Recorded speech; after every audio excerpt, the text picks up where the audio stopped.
Hello and welcome to A Conversation with Carl. Remember to like, follow, and subscribe for the latest content. Today, as part of our ongoing series, 250 Years of America, we'll be focusing on the vital roles women played in shaping our nation. Today, we welcome American historian and Professor Mary Beth Norton. She specializes in American colonial history and focuses particularly on women's history during that time. Mary Beth is a pioneer of women historians, being the first woman to join the Department of History at Cornell University and is currently Professor Emeritus of American History at Cornell. Welcome, Professor Mary Beth Norton, to the conversation. Happy to talk to you about women in the Revolution and other times too. How did you get started in history? How did you begin this path? In history generally, not women's history, but in history generally, In I hi- always was interested in history as a child. I should say I am the daughter of two historians. My mother had a master's degree in history and my father had a PhD in history. And so when we would take summer vacations, we would always visit historic sites, including battlefields, houses, great men's houses, that sorts of thing. I grew up imbued with history, shall we say, and went to college intending to study history. It was not until I was already out and teaching that I got interested in women's history, because women's history was not a thing when I was in college in the 60s or when I was in graduate school it only got interesting in the feminist movement of the early 70s. And that's basically how I got into women's history and when. Do you have any historical figures in particular who inspire you today, who you look to? I don't know. I'd have to think about that a little bit. I am drinking tea this morning out of my Abigail Adams mug, and she is a remarkable person. I find it hard to pick anyone in particular. I might say my very own ancestor, Anne Hutchinson, who challenged the leadership of the Massachusetts Bay Colony in the 1630s. Call her my ancestor. She was actually my aunt by marriage. I'm a direct descendant of her brother-in-law and her sister. What did she do? She challenged the leadership of the colony of Massachusetts Bay in 1630s by explaining religion to other women in particular, and then to men as well. And she gathered a great following within the leadership within the colony, and they eventually banished her, and she went to Rhode Island, which was more congruent and more tolerant of differing religious views than was the Orthodox Puritanism of Massachusetts Bay. As part of our ongoing series, 250 Years of America, we focus on many aspects of the American experience. Many do not know the vital role women played in shaping our nation, as you just were speaking about. Can you provide a window for us into the role women played during the Revolutionary period? Sure. I have worked on that. Was the beginning of my work in women's history was about women in the Revolution. What I'm going to talk about comes from the research I did years ago for my book, which is called Liberty's Daughters, The Revolutionary Experience of American Women, 1750 to 1800. And I might add, it's still in print with Cornell University Press in case anybody wants to pick up a copy of it. But one of the things I discovered, or I should say that when I started my interest in women's history, let me just go back a little bit. And I had always been interested in the Revolution. I did my dissertation on the loyalists of the Revolution. And I was not particularly interested in women at that time when I did the dissertation. But as I said earlier, with the rise of the feminist movement in the early 70s, I got interested in thinking about women in the Revolution, which was not something that had ever occurred to me before. And I was interested in two questions: what impact did women have on the Revolution, and what impact did the Revolution have on women? And so that's what the book is about. It's about both those questions. The question you asked was about what impact women had on the Revolution. And I can tell you that one of the things that happened, especially in the run-up to the Revolution, that is in the 1760s, that women began to organize for the first time, really, for political events. And they commented in their correspondence, which I read extensively for my book, that they knew they were not supposed to be talking about politics because that was what men did, but they were so interested because everyone else was talking about politics There's a wonderful letter from Sally Franklin, Benjamin's daughter, to her father in London, and she talks about how everyone is talking about these topics. Everyone's talking about the Stamp Act. Everybody's talking about other issues. And so she found it hard to ignore those issues, and other women, too, said the same thing. And so as the resistance to Britain developed in the 17th, one of the things that the colonists did to go short of armed resistance, which they went to later, was consumer boycotts. And if you're running a consumer boycott in the 17th, just as you would in the modern period, women did most of the shopping. And so that meant that women had to be enlisted to boycott goods. In this case, the colonists wanted to boycott goods imported from Britain because they believed that this would place pressure on the British merchants who sold goods to America, and that once they did that, the merchants who sold goods to America would then pressure their representatives in Parliament to change the policies that the Americans were objecting against. So it was a very convoluted argument, but of course, there were no American representatives in Parliament, at least not technically. There were a couple of Americans who had seats in Parliament, but they had been elected from British cities. And so one of the things that women did was to sign on to consumer boycotts. That is, they agreed not to buy certain British goods. And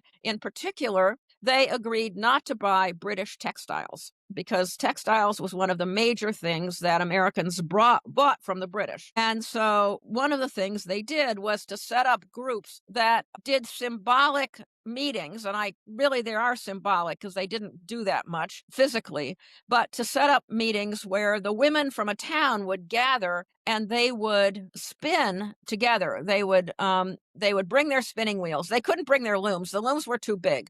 But they would bring their spinning wheels and they would gather at some central location, often at the home of the minister, and they would spend the day spinning. And at the end of the day, there would be prizes for the women who'd spun the most or the best of the flax or the wool, whatever they were spinning. And they would try to engage in, shall we say, enlightening conversation while they did this. They would only drink American beverages. That is, they would not drink imported tea because that was something else that was being boycotted. So it would be written up in the newspapers. And these groups were called Daughters of Liberty. And that was the parallel to the Sons of Liberty, who were the leaders of the street demonstrations against the British in the 1760s.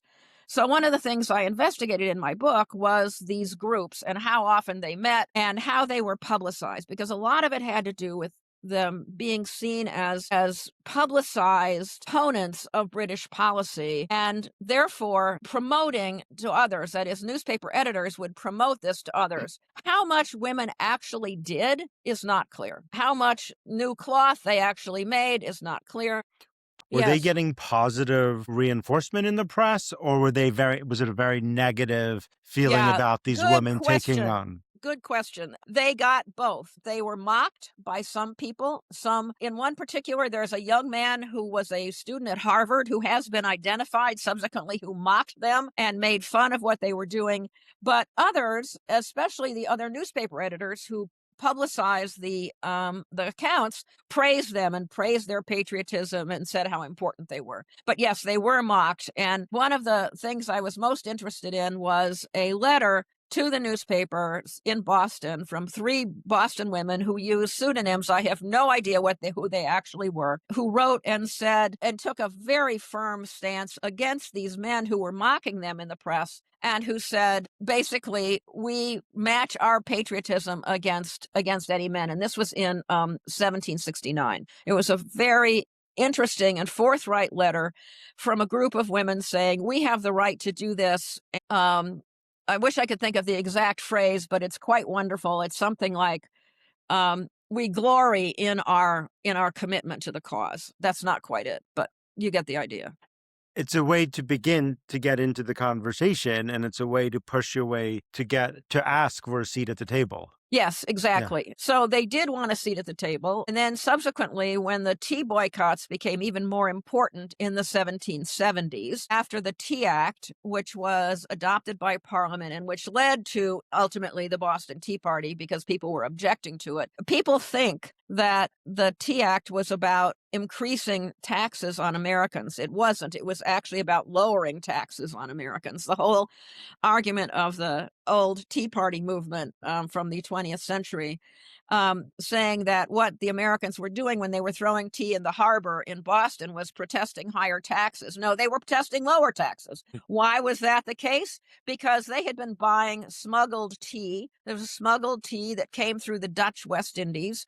The whole idea of lowering the tax of the Brits was to make smuggled tea and taxed tea equivalent in price, more or less, so that people would be more willing to buy legal tea as opposed to illegal tea. And so basically what the Americans were protesting was not higher taxes, but lower taxes. They were protesting the fact that because they all loved tea, and there's been a lot of studies of how the Americans were prodigious tea drinkers. That's a word from the time. Prodigious tea drinkers in the period before the American Revolution, that they would be willing to pay the British tax because they wanted the tea. So the idea was that the resistant movement leaders had was to stop Americans from buying tea by basically preventing it by preventing legally taxed tea from landing. And that was not just in Boston, it was in other cities as well, as though in Boston was the primary place where it was thrown overboard.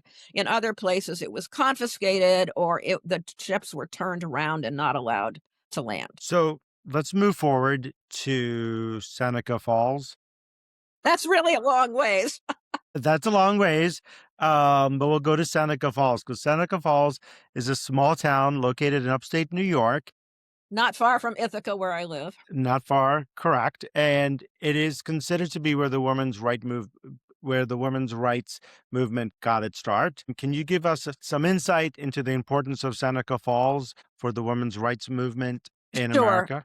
Sure. And if you really want to know, you go to the Women's Rights National Historic Park, which is in Seneca Falls, and it gives you the whole story. But for me, what's interesting is that the women who met at Seneca Falls were educated in schools that were started by women who were educated during and after the American Revolution. And the American Revolution led to, through a very peculiar combination of arguments, the first movement of what we might call higher education for women, not college level education, but high school level education. Women had in America previously been confined only to elementary schooling. And what happened during the Revolution and after was when the Republic was established, the men who were behind it basically said, if we're going to have a republic that lasts, we have to have an educated citizenry. And the only way we can have educated boys is if their mothers are also educated. And so there began to be a great movement for increasing the education of women. And a lot of women went to school, a higher education, that is high school level education, for the first time in the 1780s and 1790s.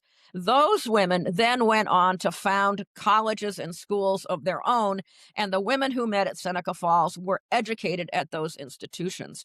So there is a direct link to the American Revolution. And that's also true because of the way the Seneca Falls Declaration starts. The Seneca Falls Declaration, which was largely written by Elizabeth Cady Stanton and her friends, begins by exactly copying the words of the Declaration of Independence. It's very explicit. They, instead of saying that the king has done all these horrible things, they say men have done all these horrible things to women, and they have prevented women from advancing. So when this starts, how are they received in the rest of the country? Not well. What happens in the wake of Seneca Falls is that there is not a continuing organization that's begun. Instead, there are a series of similar conventions of different cities in places like Rochester, New York, and other places, and Boston and so forth, not too far away, mostly in the Northeast. There was no continuing no continuing organization of women until the period of the Civil War. How do African Americans fit into Seneca Falls and to this movement? Right. One of the early leaders of these women's conventions was Sojourner Truth, the well-known former enslaved person from the Hudson Valley. What's interesting about one of the things about Sojourner Truth today is that when people recite her words, which are very famous in many cases because they were written down, and sometimes they were written down in a peculiar way, so you can't be sure whether she really said it or not, or whether it was written by the woman who said she was recording them. In any event, Sojourner Truth's words are usually read in a sort of a Southern accent, but she was actually from the Hudson Valley, and her first language was Dutch, so she would have had a Dutch accent herself when she spoke. But she was the most prominent African American leader of the early women's suffrage movement. In general, it took a while before African American women began to be more involved in women's suffrage because, frankly, some of the early leaders of the women's suffrage movement, like Elizabeth Cady Stanton, were elitist and looked down on not just African American women, but other sort of ordinary women. They were well educated themselves, as I already indicated, and they were not all that open to other people. How what role did men play in helping the suffrage, or did There not play were a role? men there were men at Seneca Falls, including Frederick Douglass, but for the most part, men did not play a major role in the movement as it developed. There were men who attended these various conventions, as I said, but when the woman suffrage movement really began to be underway, when it began to be called they had different names, but when it began to develop as an organization in the period during and after the Civil War, men were not prominent leaders in it anyway. They may have attended meetings and supported what was going on, but they were not a detailed part of it. As the women are starting to mobilize and figure out how to get the right to vote, how do the women from across the country connect? How do they work together? Well, they did work together, but of course they didn't have modern communications, so it was all by letters, and that's actually fortunate for historians because it gives us lots of documents to look at. But the groups developed at different times in different states, and in fact, the earliest women's suffrage movements were state level. That is, women aimed for the vote beginning in things like local elections, and there were states that allowed women to vote in local elections for things like school boards and maybe local leadership long before national woman suffrage was attained. So, in fact, one of the things that the people who work on women's suffrage have pointed out is that the earliest movements towards women's suffrage were um, based in the states, and that the successes in the states helped to lead to national successes. And of course, as it's quite well known that among the first states to give women the vote are those in the West, where the population is pretty sparse. And so by counting women as voters, they added to the amount of population that they could claim to, say, Congress when they're asking to move out of territorial status and into state status. And that goes for Utah and Wyoming and other states that were early states that gave women the vote. Yeah, I found that really fascinating when I was researching this. And I didn't know that the women in the territories were voting before the women. Yeah, well, there were so few people there. They needed every body they could get, and that included women as well as men. It actually, I should say, I'm a graduate of the University of Michigan, and this actually also worked in Michigan when the university was set up, because one of the reasons that women were admitted to the University of Michigan early on was to give it enough of a population to make it worthwhile having a university by not just focusing on men. So, and then what role does World War One play in getting the 19th Amendment to be passed? Well, it did give women the opportunity to do very significant organizing, and they did lead. It did lead to, as you probably know, a major demonstration in Washington D.C., a very famous demonstration where there are various pictures of the women marching down Constitution Avenue or Pennsylvania Avenue. I forget which one, but they picketed the White House. By then, the leaders of the women's suffrage movement were quite militant. much more militant than they had been previously. And they were taking their cue from the British suffrage movement and did things like chaining themselves to the fence in front of the White House, from which they were arrested and sent to jail, where they went on hunger strike and then had to be and were force fed. So it was really, they were caught in some very brutal conditions.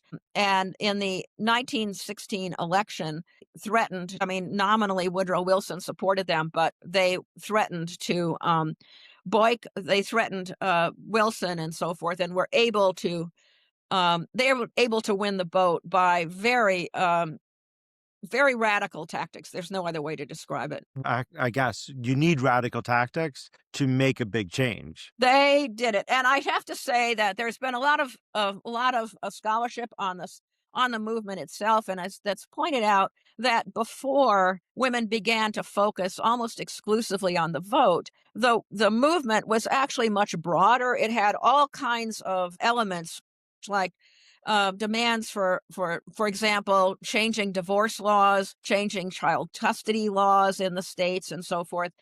And a number of scholars have pointed out that, in fact, the women may have actually lost some of their clout, shall we say, in other areas of looking for reforms, in their focus so exclusively on the suffrage at the end. But it did allow for a great deal of, shall we say, it did allow for success by focusing on suffrage. And then after suffrage was obtained and women did have the vote and were able to vote in the early, then other women began to go back and began to work on those other reform areas. I mean, for example, one of the things that's not well known is that for a long time, women were not allowed to serve on juries. Only men could serve on juries. And this was all had to go on with state law. And in fact, there were state laws that continued in effect well into the 1950s, 60s, and 70s, until the second feminist revolution, when these laws were finally abandoned. Not that women couldn't serve on their juries, but there's a famous case that involved a woman who was convicted of beating her husband, and she claimed that women had been excluded from being on her jury. She'd only been convicted by a jury of men because women had to jump through various hoops to get on jury service in her state. I can't remember which state it was right now. And they had to explicitly volunteer for jury service. And none of them were picked for her jury. And she asked that her conviction be overturned because of the lack of women on the jury. She did not win that case. But the argument was won 2 decades later, especially when Ruth Bader Ginsburg, who was a pioneer in arguing about cases like that, made her way onto the Supreme Court. Well, even before she made her way onto the Supreme Court, when she was just advocating before the Supreme Court for the ACLU's Women's Rights Project. When is the first female elected into federal office? When you mean federal office, like to Congress? To Congress? Yeah, it began in the early 20th century. And mostly it was women who were the widows of congressmen, of men who had already served. And the widows were chosen for those positions, and a lot of it happened in the West. But not always. There was a congresswoman from Montana, who famously voted against, she was a pacifist, and she voted against both American entry to World War I and American entry to World War II. So, and then moving into other parts of the later 20th century, we talked about the 19th Amendment. How did it shape the rest of the 20th century? Women began to organize more politically, obviously, with the ability to vote. But in fact, let's remember that because of the continuing success of Jim Crow segregation in the South, Southern African American women had a much harder time voting than Northern white women, and indeed Northern African American women, although they too met with some discrimination. In fact, they were met with discrimination in the women's rights movement, I should say, in those famous marches in Washington, D.C. There were African American women's suffrage clubs, and they were forced to march at the end of the groups rather than with them. There's a famous case of women from Chicago being forced to march by themselves at the end rather than with their white colleagues from Chicago. So it's not as though the women's movement was entirely open to African American women. I have to say that I just was at a convention. Here's breaking news from the Mhm. historical standpoint. I was talking at this historical convention, which happened to be in Chicago, to a former graduate student of mine, and she was telling me about the research she's been doing on African American women voting in the South in the period of Jim Crow. And she argues, and I think it's a very interesting argument, that after Jim Crow laws began to be enforced in the South and were used to prevent African American men from voting, some African American women nevertheless found the ability to vote because all the laws were aimed at men. And so one of the things that began to happen was in the early 20th century to prevent African American women from voting was that the states adopted white primaries. That is, primaries that were open only to white citizens or to people whose grandfathers had voted or something like that. There were all these voting restriction laws that were originally aimed at men, but women found ways around them. And so then they developed these more generally focused laws or general laws with general applicability that would exclude women as well. I thought that was a fascinating argument, and that's breaking news and published yet. I'm sorry for breaking her, for revealing her one of her punchlines from her book. That's fascinating to look at.